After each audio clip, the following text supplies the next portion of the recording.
Friends அனைவருக்கும் வணக்கம். இது வந்து கல்யாணத்துக்கு காரக்குழம்புங்க. ஆமா. நம்ம கல்யாணத்துக்கு, ஃபங்ஷனுக்குலாம் போனா இந்த காரக்குழம்பு மேல விருப்பப்படாதவங்க யாரும் இருக்க மாட்டாங்க. இன்னைக்கு அந்த குழம்பு தான் நம்ம எப்படி செய்ய போறதுன்ட்டு பார்க்க போறோம். வாங்க வீடியோக்குள்ள போலாம்.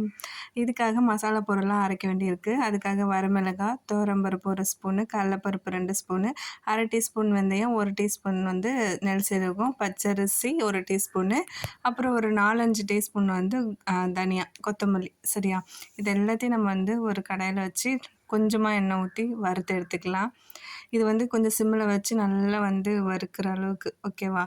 அதுக்கப்புறமா கொஞ்சமா கருவேப்பிலையும் போட்டுக்கோங்க. கருவேப்பிலை போடும்போது இன்னும் கொஞ்சம் வாசனையா இருக்கும். இத ஆற வச்சிடலாம். இத ஆற வச்சதுக்கப்புறம் ஒரு கடாயில அதே 1 டீஸ்பூன் வந்து எண்ணெய் ஊத்திக்கோங்க. 1 டீஸ்பூன் வந்து கசகசா வந்து போட்டு பொரிஞ்சதுமா, அது கூட வந்து ஒரு 20 முந்திரி பருப்பு சேர்த்துக்கோங்க. இது வந்து நல்ல டேஸ்ட் குடுக்கும்.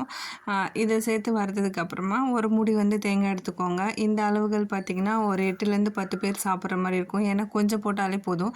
இத வறுத்து எடுத்து அதில வந்து கொஞ்சமா தண்ணி ஊத்தி ஊற வச்சுக்கோங்க. இது நம்ம பேஸ்ட் மாரி அரைக்கிறப்போ அது நல்லா மஞ்சு வரும். அதனால கொஞ்சமா தண்ணி ஊத்தி ஊற வச்சுக்கோங்க. இப்போ 2 மசாலா ஐட்டமும் வெயிட்டிங்கில இருக்குது. சரியா? இதில் ஒரு கடாயில எண்ணெய் ஊற்றிக்கோங்க. கொஞ்சம் பாத்திரம் கொஞ்சம் பெருசாக வச்சுக்கோங்க. சரியா? நல்லெண்ணெய் ஊற்றிக்கோங்க. முக்கியமாக அதுதான் முக்கியம். ஏன்னா இந்த குழம்புக்கு நல்லெண்ணெய் தான். சின்ன வெங்காயம் 1/4 கிலோ, 3 பூண்டு, ஒரு பெரிய வெங்காயம், அதாவது ஒரு 3 தக்காளி பழம் பழமாக பார்த்து கட் பண்ணி வச்சுருக்கேன். வடகம் போட்டு தாளிச்சிட்டு இதில் வந்து காஞ்ச மிளகாய், குண்டு மிளகாய் இருக்குல்ல, அதை வந்து போட்டு அதையும் நல்லா தாளிச்சிட்டு, இது கூட வந்து நம்ம பொரிச்சு க்ளீன் பண்ணி வச்சுருக்கோம்ல, அந்த சின்ன வெங்காயத்தையும் போட்டு நல்லா வதக்கிடணும். இப்போ நம்ம சின்ன வெங்காயத்தை போட்டுக்கலாம். நல்லா பொரிஞ்சதுக்கப்புறமா போடுங்க வடகம்லாம். அது கூடவே பூண்டும் போட்டுக்கிறேன். இது கூட கொஞ்சம் கல் உப்பு போட்டு அதையும் சேர்த்து வதக்கிக்கோங்க. பெரிய வெங்காயத்தையும் போட்டு வதக்கிக்கோங்க. சின்ன வெங்காயத்தை போட்டு வதக்குனதுக்கு அப்புறமா பெரிய வெங்காயத்தை போட்டுக்கோங்க. சரியா? இது கூட கருவேப்பிலை கொஞ்சம் போட்டுக்கோங்க. கருவேப்பிலை போட்டு அதையும் வதக்குனதுக்கு அப்புறமா கொஞ்சமாக பெருங்காயத்தூள் சேர்த்துக்கோங்க. அதையும் போட்டு வதக்குனதுக்கு அப்புறமா பழுத்த தக்காளி பழம் நம்ம அரிஞ்சு வச்சுருக்கோம்ல, அதையும் சேர்த்து நல்லா வதக்கிக்கோங்க. இது நல்லா வதங்கினதுக்கு அப்புறமா பார்த்திங்கன்னா, இந்த மாதிரி வந்து கத்திரிக்காயை வந்து முழுசு முழுசாக பாதி பாதியாக கட் பண்ணி வச்சுருப்போம்ல, அதை கீறி வச்சுருக்கனே அந்த மாதிரி வந்து போட்டு நல்லா வதக்கிக்கோங்க. வதக்கினதுக்கு அப்புறமா கொஞ்சமாக மஞ்சத்தூள் போட்டு நல்லா வந்து வதக்கி எடுத்துக்கோங்க. இது கூட நான் வேக வச்ச மொச்சப்பயிறு வந்து சேர்த்துருக்கேன். இது நைட்டே ஊற வச்சுட்டேன் நான். நீங்கள் சடனாக செய்கிறீங்கன்னா வறுத்து வேக வச்சிங்கன்னா வெந்துடும். சரியா? இது கூட கொஞ்சமாக கார மிளகாத்தூள், அதாவது தனி மிளகாத்தூள் சேர்த்துருக்கேன். வீட்டு மிளகாத்தூள் 1 ஸ்பூன் சேர்த்துருக்கேன். காரத்துக்கு தகுந்த மாதிரி நீங்கள் சேர்த்துக்கோங்க.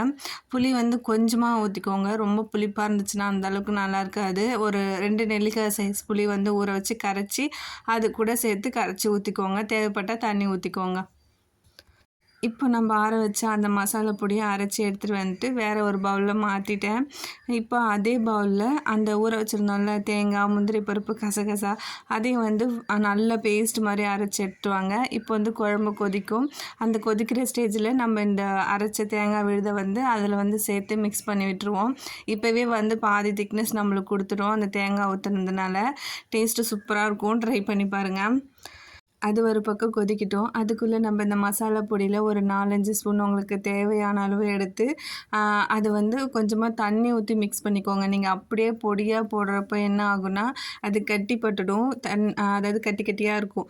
உங்களுக்கு கஷ்டமாக இருக்கும். அதனால் வந்து கொஞ்சமாக தண்ணி ஊற்றி மிக்ஸ் பண்ணி அதை வந்து குழம்புல சேர்த்துக்கோங்க. சரியா? இதுதான் மெயின். அவ்வளோதான், அதில் ப்ராசஸ் முடிஞ்சிடுச்சு. இன்னும் ஒரே ஒரு ஐட்டம் மட்டும் இருக்குது. வெயிட் பண்ணுங்கள். இப்போ அது கொதிக்கட்டும். இதுக்கப்புறம் மூடி வச்சுட்டு ஒரு கடாயில் 1 ஸ்பூன் எண்ணெய் ஊற்றிக்கோங்க. நெய் ஊற்றிக்கோங்க. அது கூடவே கொஞ்சமாக நல்லெண்ணெயும் ஊற்றிக்கோங்க. எண்ணெய் தான் கொஞ்சம் அதிகமாக தேவைப்படும்.